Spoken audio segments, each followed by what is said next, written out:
সংযোগ সড়ক না থাকায় ২ বছর ধরে জামালপুর মেলান্দহ উপজেলার সেতু ব্যবহার করতে পারছেন না এলাকাবাসী।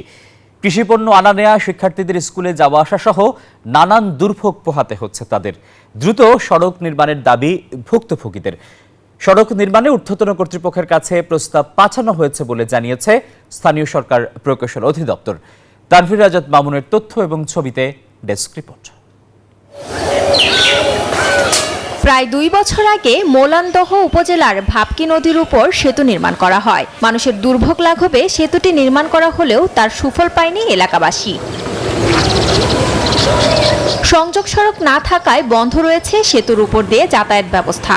সেতুর এক পাশ রাস্তা সহ সংযোগ সড়ক নির্মাণ কাজের উদ্যোগ নেওয়া হলেও সরকারের পট পরিবর্তনে থেমে যায় তা। বাধ্য হয়ে সেতুর পাশ দিয়ে হেঁটেই যাতায়াত করতে হয় স্থানীয়দের।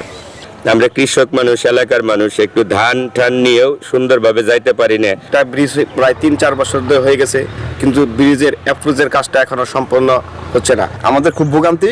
আমরা এই ব্রিজটা এবং রাস্তার কারণে কৃষিকাজের খুবই অসুবিধার মধ্যে আছি। অনুমোদন পেলে টেন্ডারের মাধ্যমে সংযোগ সড়ক নির্মাণ করা হবে বলে জানিয়েছে স্থানীয় সরকার প্রকৌশল অধিদপ্তর। এই প্রাক্কলনটি অনুমোদনের জন্য আমরা সড়ক দপ্তরে প্রেরণ করেছি। সড়ক দপ্তর থেকে অনুমোদিত হলে আমরা টেন্ডার প্রক্রিয়া সম্পন্ন করব। আর এই টেন্ডার প্রক্রিয়া সম্পন্ন হলে আমরা সংযোগ সড়ক উন্নয়নের জন্য আমরা কাজ করে যাব। যাতায়াত নির্বিঘ্ন করতে সেতুটির অপর প্রান্তে দ্রুত সংযোগ সড়ক নির্মাণের দাবি স্থানীয়দের। Desk report, news 24।